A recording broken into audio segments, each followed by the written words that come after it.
El pasado lunes, 25 millones de niños de educación básica iniciaron el ciclo escolar. Fue un éxito, a pesar de los chantajes de la sección 22 de la CENTE, que decía que en algunas entidades como Oaxaca, Guerrero y Michoacán no iniciarían las clases. Y este resultado, ¿sabe por qué fue?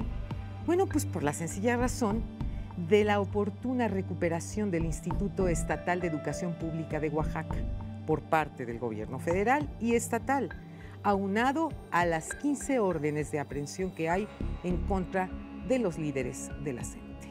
Se fue Emilio Schweifet de la SEP.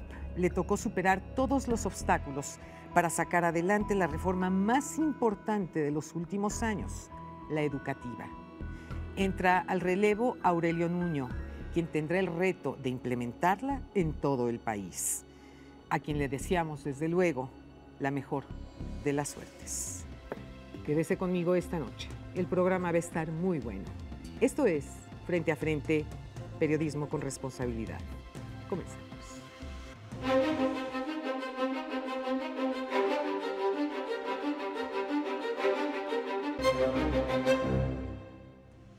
Esta noche me da muchísimo gusto recibir aquí en el programa a doña Consuelo Mendoza García. Ella es presidenta nacional de la Unión Nacional de Padres de Familia. Consuelo, qué gusto de tenerte aquí en el programa.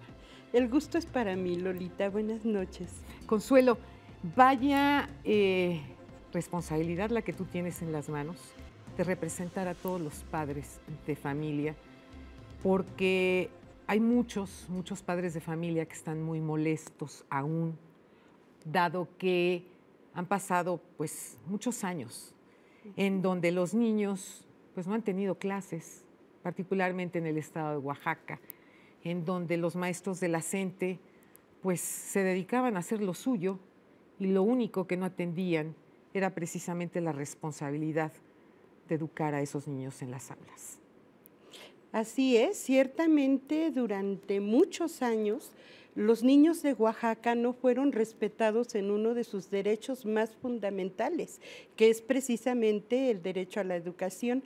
Nosotros incluso acompañamos a dos madres oaxaqueñas muy valientes a poner una queja en la Comisión Nacional de Derechos Humanos, porque hay un verdadero cansancio de la sociedad en Oaxaca, pero especialmente de los padres de familia, porque no hay ningún avance, no hay ninguna respuesta.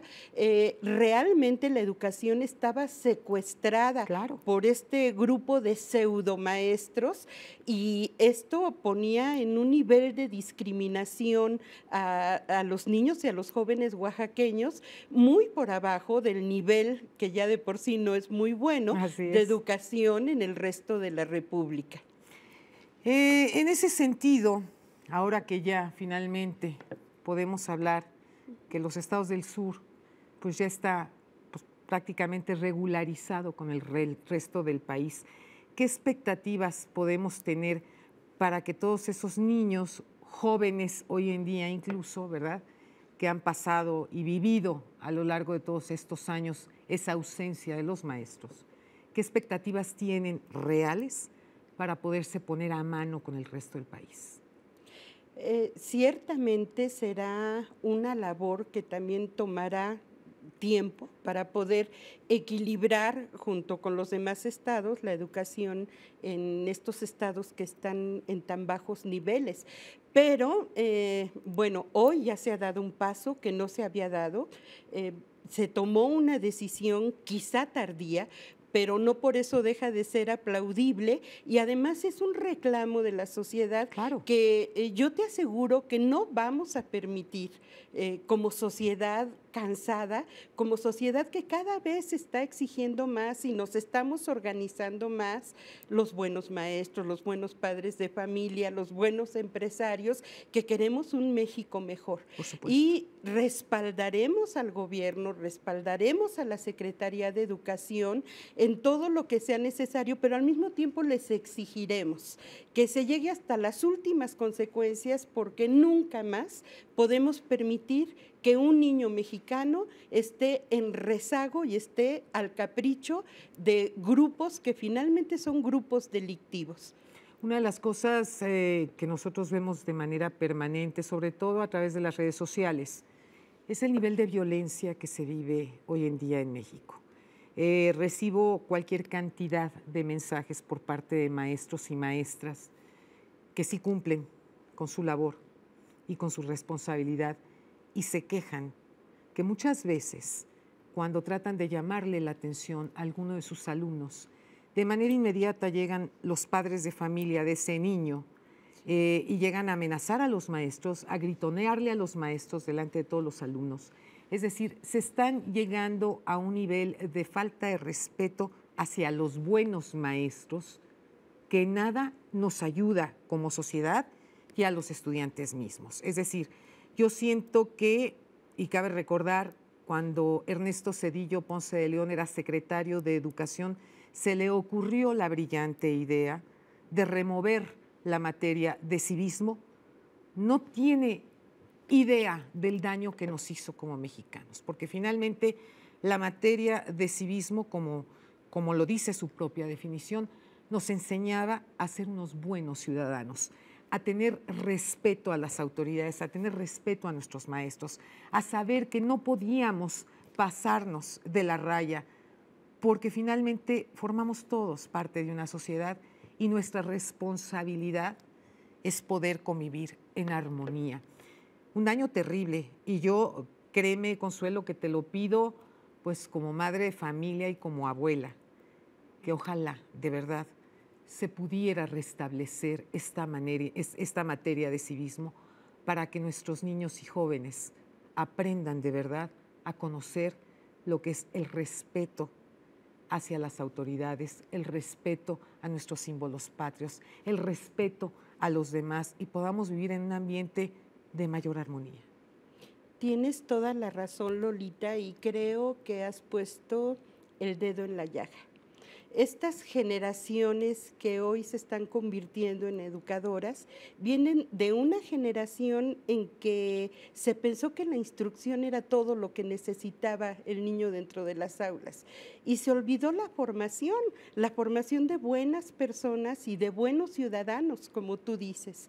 Y ahora estamos viendo las consecuencias en familias en las que no se viven los valores, donde ya no se transmitieron los valores a los niños, en escuelas donde el maestro tiene temor de llamar la atención porque un papá o una mamá puede inmediatamente denunciar ante derechos humanos la actitud del maestro, y en una sociedad en la que se percibe que no se están viviendo esos valores que inician en casa, se fomentan en casa y se trasladan también de la casa a la escuela. Claro. La violencia que estamos viviendo en las escuelas no podrá realmente, y esto lo hemos repetido en múltiples ocasiones y se los hemos dicho a las autoridades de la Secretaría de Educación, no se podrá erradicar si no empezamos por ayudar a los padres de familia, claro, a que formen bien a sus hijos, a darles los elementos, a terminar con la violencia intrafamiliar que se refleja en la sociedad y por supuesto se tiene que reflejar en la escuela. Y este es uno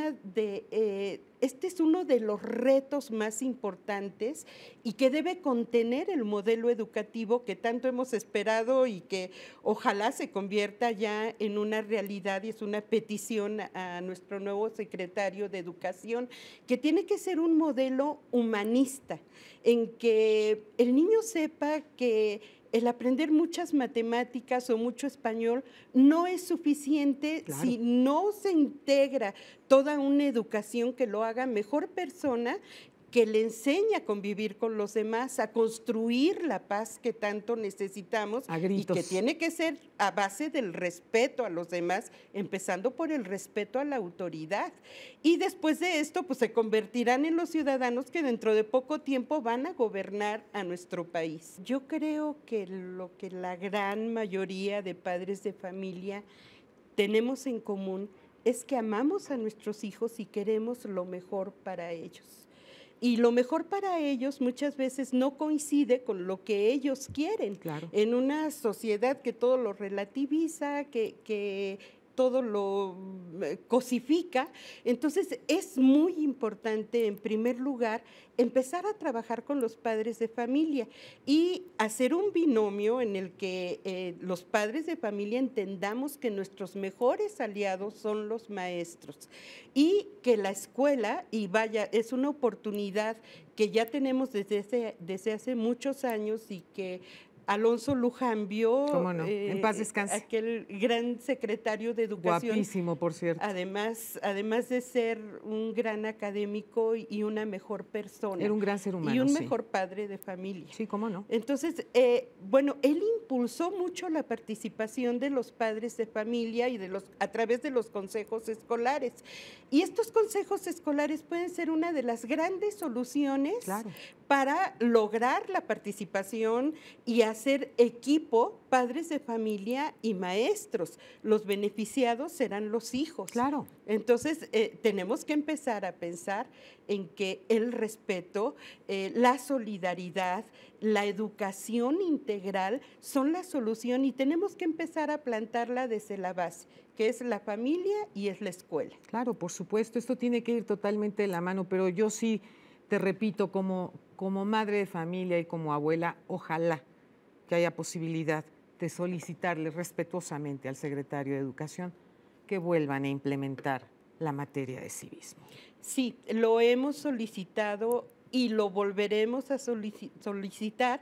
Hoy tenemos una gran oportunidad, esperamos un secretario de Educación que sea sensible a esta problemática, que pueda realmente hacer una realidad la reforma educativa, vaya la redundancia, sí, claro, por supuesto. y que esta reforma educativa sea la oportunidad para tomar el rumbo que necesita la educación en México, un rumbo que se había perdido. Decía Séneca que no hay viento favorable para el que no sabe a qué puerto va.